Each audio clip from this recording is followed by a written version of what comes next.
ಸರ್ಕಾರಿ ಆಸ್ಪತ್ರೆಗಳ ರೋಗಿಗಳಿಗೆ ಗುಣಮಟ್ಟದ ಚಿಕಿತ್ಸೆ ಜೊತೆಗೆ ಪೌಷ್ಟಿಕಾಂಶಯುಕ್ತ ಆಹಾರವು ಅತಿ ದೊಡ್ಡ ಸಮಸ್ಯೆ. ಆದ್ರೀಗ ಆಸ್ಪತ್ರೆಗಳಿಗೆ ಇಸ್ಕಾನ್ ವತಿಯಿಂದ ಆಹಾರ ಪೂರೈಸಲು ಒಪ್ಪಂದ ನಡೆದಿದೆ. ಇದರಿಂದಾಗಿ ರೋಗಿಗಳ ಮೊಟ್ಟೆಗೆ ಬ್ರೇಕ್ ಬಿದ್ದಿರೋದು ಹೊಸ ತಲೆನೋವು ತಂದಿದೆ.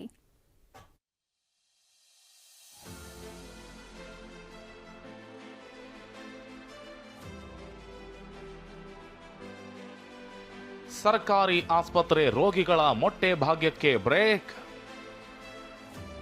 ಮೊಟ್ಟೆ ಬದಲು ಇಸ್ಕಾನ್ನಿಂದ ರೋಗಿಗಳಿಗೆ ಸೋಯಾ ಚಂಕ್ಸ್. ಸರ್ಕಾರಿ ಆಸ್ಪತ್ರೆಗಳಲ್ಲಿ ಬಡ ರೋಗಿಗಳಿಗೆ ಪೌಷ್ಟಿಕಾಂಶಯುಕ್ತ ಆಹಾರದ ಕೊರತೆ ಹೆಚ್ಚು. ಹೀಗಾಗಿ ಆರೋಗ್ಯ ಇಲಾಖೆ ಊಟದ ಮೆನು ಬದಲಿಸಿದೆ. ನಗರದ ಕೆಲವು ಸರ್ಕಾರಿ ಆಸ್ಪತ್ರೆಗಳಿಗೆ ಇಸ್ಕಾನ್ ಜೊತೆ ಒಪ್ಪಂದ ಮಾಡಿಕೊಂಡು ರುಚಿಕರ ಪೌಷ್ಟಿಕಾಂಶಯುಕ್ತ ಆಹಾರವನ್ನ ವಿತರಣೆ ಮಾಡಲಾಗ್ತಿದೆ.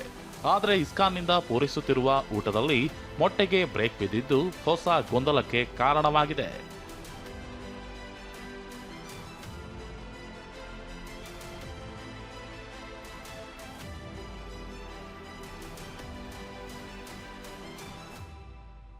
ಬೆಂಗಳೂರಿನ ಕೆಸಿ ಜನರಲ್, ಜಯನಗರ ಹಾಗೂ ಸಿವಿ ರಾಮನ್ ಆಸ್ಪತ್ರೆಗಳಲ್ಲಿ ಊಟದ ಮೆನು 6 ತಿಂಗಳ ಹಿಂದೆಯೇ ಬದಲಾಗಿದೆ.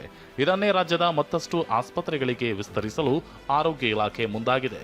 ಇಲ್ಲಿ ತನಕ ನ್ಯಾಷನಲ್ ಮೊಟ್ಟೆ ಸ್ಕೀಮ್ನಡಿ ರೋಗಿಗಳಿಗೆ ಊಟದ ಜೊತೆ ಒಂದು ಮೊಟ್ಟೆಯನ್ನ ನೀಡಲಾಗ್ತಿತ್ತು. ಆದರೆ ಇಸ್ಕಾನ್ ದೇಗುಲದ ಊಟದಲ್ಲಿ ಮೊಟ್ಟೆ ಇರಲ್ಲ. ಪರ್ಯಾಯವಾಗಿ ಸೋಯಾ ಚಂಕ್ಸ್ನ ಫುಡ್ ವಿತರಿಸಲಾಗುತ್ತೆ. ಒಂದು ಪೌಷ್ಟಿಕ ಆಹಾರ ಮತ್ತು ಅವರ ಆ ಒಂದು ರೋಗಿಯ ಅನುಗುಣವಾಗಿ ಅಗತ್ಯ ಇರುವಂಥ ಡಯಟ್ ಪ್ರಕಾರ ಅವ್ರಿಗೆ ಆಹಾರ ಕೊಡಬೇಕು ಅಂತ. ಯಾಕಂದರೆ ಈಗ ಬಾಣಂತಿಯರಿಗೆ ಒಂದು ರೀತಿಯ ಆಹಾರ ಮತ್ತು ವಯಸ್ಸಾಗಿರೋ ಒಂಥರ ಆಹಾರ, ಬೇರೆ ಬೇರೆ ಥರ ಡಯಟ್ ಚಾರ್ಟೇ ಮಾಡಿದ್ದಾರೆ. ನಾನು ನೋಡಿದಾಗೆ ಭಾಳ ಯಶಸ್ವಿಯಾಗಿ ಕೂಡ ನಡೀತಾ ಇದೆ.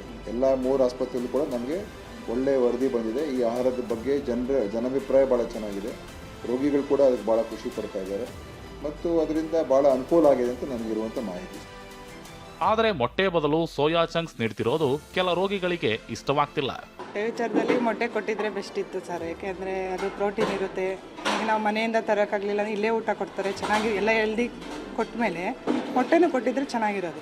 ಅವ್ರಿಗೆ ಏನು ಅನುಕೂಲ ಆಗುತ್ತೆ ಅದು ಕೊಟ್ಟಿದ್ದಾರೆ ಸರ್ ಅಲ್ವಾ, ಅಷ್ಟೇ. ಅದು ಅನ್ಕೋಬೇಕಷ್ಟೇ, ಬಿಟ್ಟರೆ ನಾವು ಅದನ್ನೇ ಕೊಡಿ ಅಂತ ಕೇಳೋಕ್ಕಾಗೋದಿಲ್ಲ.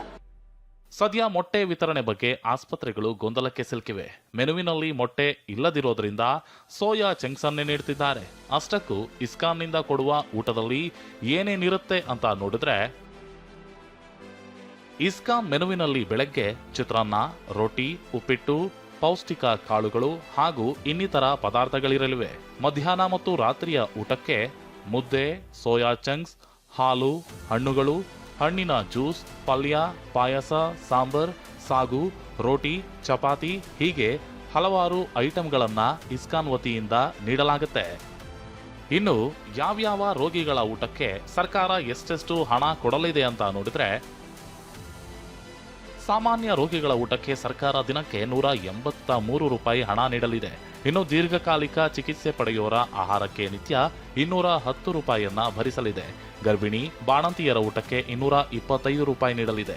ಆಸ್ಪತ್ರೆಗೆ ದಾಖಲಾಗುವ ಮಕ್ಕಳಿಗೆ ಊಟಕ್ಕೆ ದಿನಕ್ಕೆ 170 ರೂಪಾಯಿ ವ್ಯಯಿಸಲಿದೆ. ಏನೇ ಹೇಳಿ, ರೋಗಿಗಳಿಗೆ ಸದ್ಯ ರುಚಿಕರ ಊಟ ಸಿಗ್ತಿರೋದು ಖುಷಿ. ಆದ್ರೆ ಮೊಟ್ಟೆಯನ್ನ ಕ್ಯಾನ್ಸಲ್ ಮಾಡಿರೋದು ಬೇಸರ ತರಿಸಿದೆ. ವಿನಯ್ ಕುಮಾರ್ ಕಾಶಪ್ಪನವರ್, ಟಿವಿ9 ಬೆಂಗಳೂರು.